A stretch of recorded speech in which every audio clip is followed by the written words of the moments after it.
ப்ரெடிக்ஷன்னு ஒண்ணு இருக்கா இல்லையா? ஒண்ணு பார்சிலோனா ஜெயிக்கும்னு சொல்லு. இல்ல ரியல் மாட்ரிட் ஜெயிக்கும்னு சொல்லு. 262வது எல் கிளாசிக்கோ வர்ற ஞாயித்துக்கிழமை நடக்குது. எல் கிளாசிக்கோவோட எஸ்டிடிய புரட்டி பார்த்தோம்னா, மொத்தம் 261 மேட்ச் விளையாண்டுருக்காங்க. இதுல ரியல் மாட்ரிட் ஒரு 105 தடவ ஜெயிச்சிருக்காங்க. பார்சிலோனா ஒரு 104 தடவ ஜெயிச்சிருக்காங்க. அந்த 104ல 4 தடவ போன வருஷம். போன வருஷம் ரியல் மாட்ரிட் 1 கூட ஜெயிக்கல.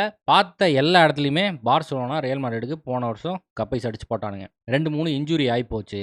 ஜாபி அலோன்சோவும் ரியல் மாட்ரிடும் இத அப்படியே பயன்படுத்தி கப்பைஸ் அடிச்சு 105 106ஆ மாத்துறது எப்படி அப்படின்னு பிளான் பண்ணுவாங்க. பார்சிலோனாக்கு இருக்கிற ஒரே நம்பிக்கை நட்சத்திரம் இப்போதைக்கு அண்ணன் மார்க்கஸ் ராஷ்வர்ட். நம்ம ஆளு 12 மேட்ச்ல 10 கோல் கான்ட்ரிபியூஷன் வச்சிருக்கான். இந்த எல் கிளாசிக்கோக்கு தயாரா இருக்கேன். வாங்க மட்ரிட்ட படுக்க போட்டு பாட கட்டுறேங்கிறான். ப்ரெடிக்ஷன்னு ஒண்ணு இருக்கா இல்லையா?